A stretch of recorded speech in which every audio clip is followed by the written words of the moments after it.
আপনার অবস্থান যদি ঢাকাতে হয় এবং আপনি যদি একজন ভ্রমণ পিপাসু মানুষ হন, যদি এই জায়গায় এখন পর্যন্ত না গিয়ে থাকেন, তবে এই ভিডিওটি আপনার জন্য।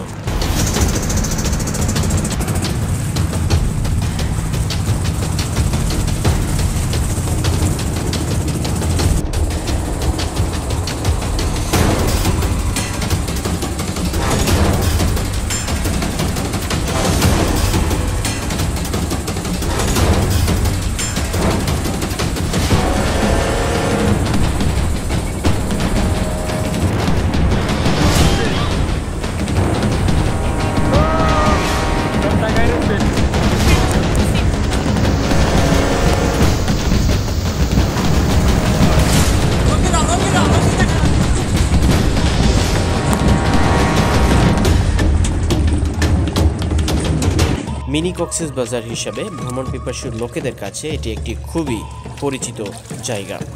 পরিবার বা বন্ধু বান্ধব সহ যারা একটা দিন ঢাকার বাইরে কাটিয়ে আসতে চান, তারা এই জায়গা বেছে নিতে পারেন। হ্যাঁ, আমি মৈনট ঘাটের কথা বলছি। মৈনট ঘাটের অবস্থান ঢাকা জেলার দোহার উপজেলায়।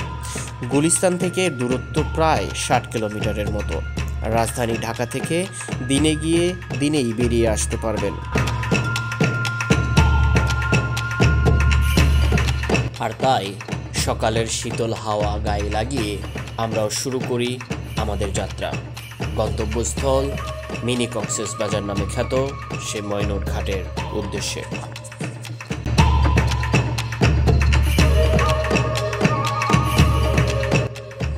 যাত্রাপথে কিছুটা বিরতি নিয়ে আমরা সবাই মিলে সেরে ফেললাম সকালের নাস্তা।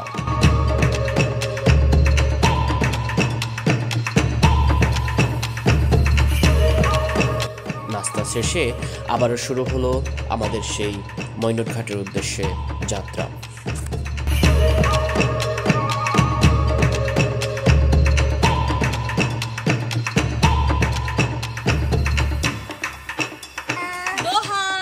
অবশেষে আমাদের অপেক্ষার অবসান ঘটল।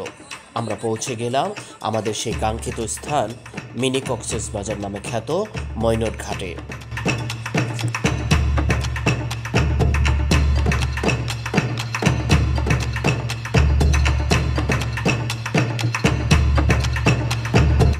এখানে এসে আপনি মুগ্ধ হবেন।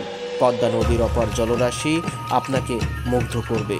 এই বিশাল জলরাশি, পদ্মায় হেলে দুলে ভেসে বেড়ানো জেলেদের নৌকা আর পদ্মা নদীর তীরে হেঁটে বেড়ানো মানুষের দৃশ্য, সব মিলিয়ে আপনাকে দেবে এক অপার আনন্দ।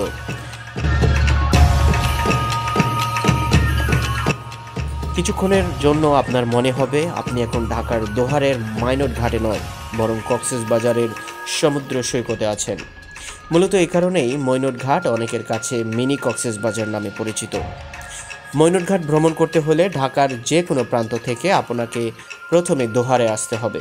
গুলিস্তান থেকে দোহারের একাধিক বাস আছে।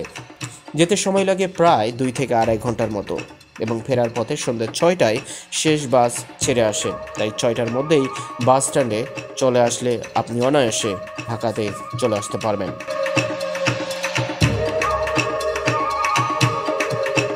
প্রাকৃতিক সৌন্দর্যের টানে সারা বছরই এখানে প্রকৃতিপ্রেমীরা ছুটে আসেন।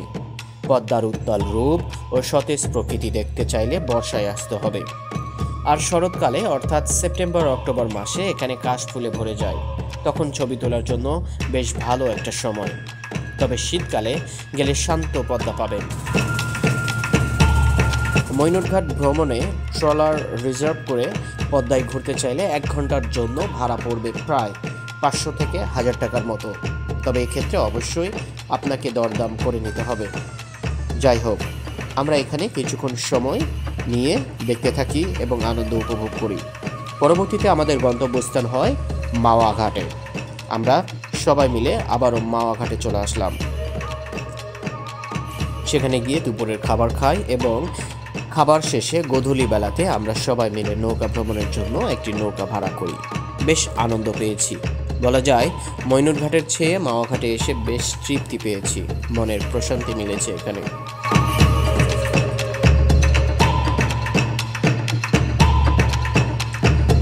চাইলে আপনিও ঘুরে আসতে পারেন ঢাকা থেকে মাত্র একদিনের ট্যুরে মৈনট ঘাট এবং মাওয়া থেকে। ভালো থাকবেন, সুস্থ থাকবেন। ধন্যবাদ।